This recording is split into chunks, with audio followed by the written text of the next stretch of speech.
Naging bahagi ka sa nakaraan ko upang matahak ko ang buhay sa nakaraan. Upang matuto ako at mamulat sa mundong naging bahagi sa buhay ko. At ngayon binalik kang muli upang buuin mo muli ang winasak mo.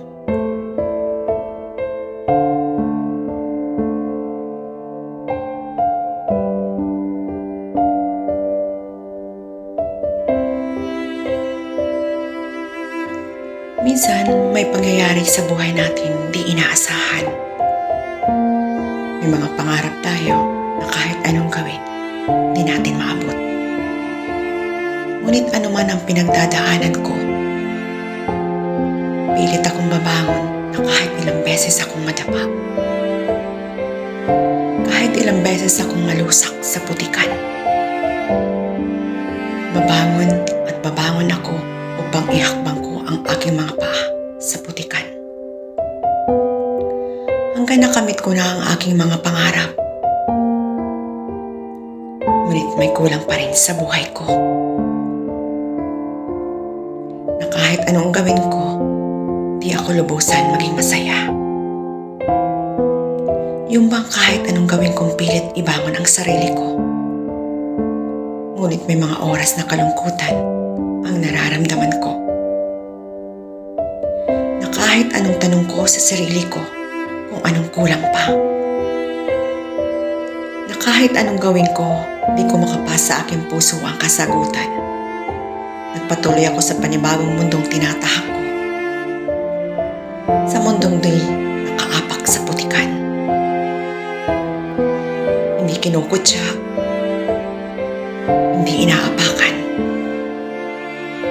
At ang lalaking naging bahagi ng buhay ko sa nakaraan, nananatili sa aking buhay. At ang lalaking naging sugat ko ng maraming taon at nagwasak sa buhay ko. At nananatili sa aking puso ang paghihiganti. Pinagpatuloy ko ang maitim na hangarin na habang nakikita ko siyang naghihirap, nararamdaman ko ang tagumpay sa aking mga plano. Kahit naabot ko na ang aking paghihiganti, na habang nakikita ko siyang nasasaktan, sa puso ko, libo-libong karayom na parang unti-unting tinutusok. Ngunit hindi ko makapasa sa aking puso ang kaligayahan sa aking paghihiganti, na habang nagtatagumpay ako ang nasasaktan. Ako ang nahihirapan. Bakit ganito? Bakit ganito ang nararamdaman ko? Anong mayroon ka? May buwang ka na ba sa puso ko? Minamahal na ba kita? Ngunit hindi tama. Maling-mali ito. Ikaw ang nagwasak sa akin. Hindi ko dapat maramdaman sa iyo. Paghihiganti lang. Hindi para mahalin mo ang taong naging daan upang malugmok ka sa putikan. Ngunit kahit anong gawin kong iwas, kahit anong gawin kong kalimutan ka, mahal na kita. Lumayo ako upang kalimutan ang lalaking nagkapuwang na sa puso ko. At kinalimutan ang paghihiganti. Dahil alam kong mahal ko na siya. Dahil habang nagpapatuloy akong gumante, siya naman yung pakiramdam na mas lalong nagpapalapit sa akin. Lumipas pa ang mahabang panahon. Sa hindi inaasahan pagkakataon, muli kami nag-cross ang aming mga landas. Anong saya ko nang makita kami muli. At ang lahat ng galit sa puso ko, nakalimutan ko. Muli na buhay ang pagmamahal ko sa mahabang panahon. Na parang isang panaginip ang lahat. Pareho kaming anong nararamdaman sa isa't isa. Ngayon, unti-unting nabubuo ang puso kong nawasak sa nakaraan. Lumipas pa ang panahon. Naging masaya akong nakasama siya. Yung dating wasak kong puso, binuong muli. Ngayon masaya na kami nagsasama. Biniyayaan ng 2 anak. Ang galit sa puso ko, ang kapalit ay totoong pag-ibig ko sa iyo. At ang sugat ng kahapon muling naghilom. Mahal na mahal kita. Yun ang sugat sa nakaraan, naghilom dahil sa totoong pagmamahal mo. Ngayon, ang oras ng pag-iisang dibdib natin. Hindi ko maipaliwanag anong nararamdaman ko. Para akong nasa isang panaginip. Kahit minsan, hindi ko naisip na mangyayari sa buhay ko. Na isang pantasya lang nangyayari. Na may isang prince na nagmahal sa isang kagaya ko. Heto na ba ang lahat ng kapalit ng aking naranasan na paghihirap? Ito na ba ang kasagutan sa aking kalungkutan? At ito na ba ang bubuo sa buhay ko? Ngayon nasa harap na tayo ng altar at magsusumpaan sa harap ng Diyos at sa mga tao. At ano man ang pinagdaanan ko, tinanggap mo ng buong buo sa buhay mo. Na walang pag-alinlangan. At sumusumpa ako sa harap ng altar. Ikaw lang ang mamaling ko habang buhay at hanggang sa kabilang buhay. At wala akong ibang iibigin, tanging ikaw lang. At mamahalin kita higit pa sa buhay ko. Kahit buhay ko ang maging kapalit. Ikaw ang unang huling lalaking iibigin ko. Mahal na mahal kita.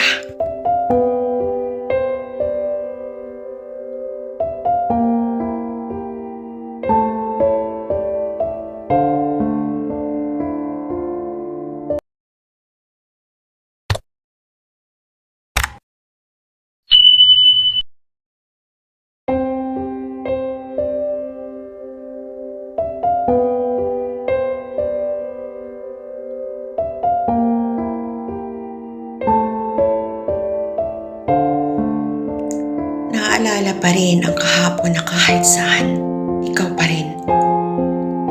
Paano hanggang ngayon, di pa rin kita makalimutan?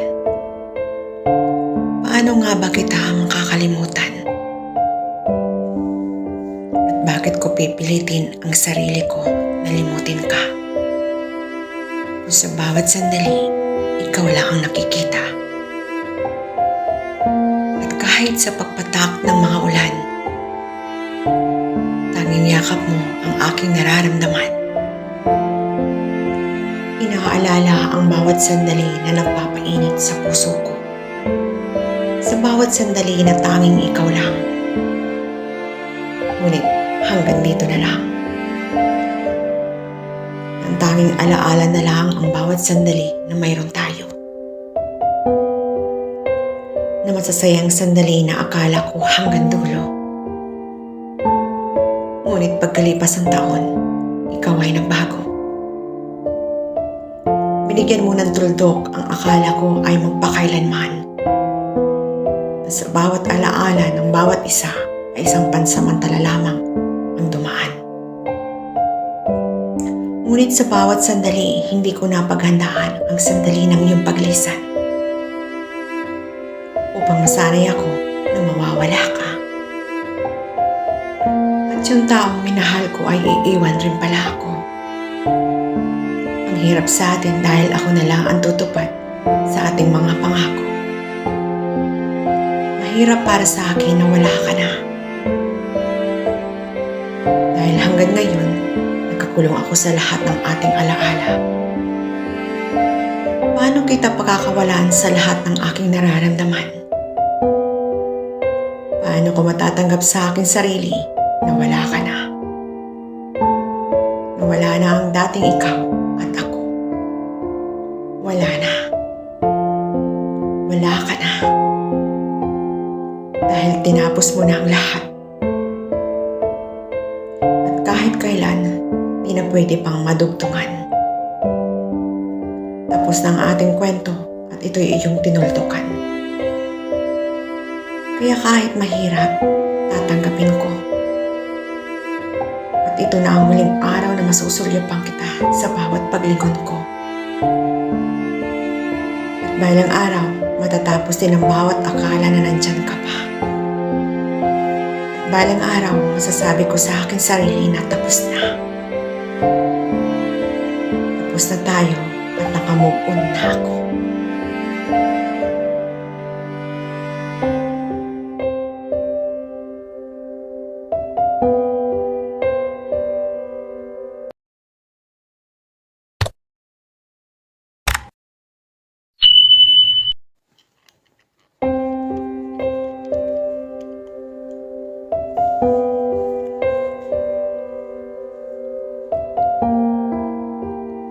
Kailan ba natin malalaman na tayo ay sigurado? At hanggang kailan ko mararamdaman na pagod na ako? Hanggang kailan ako mag-aantay ng panibago? Sa bawat kilos mo, di na sigurado. Ano ba ang totoo? Baka pwede pang ibalik ang lahat.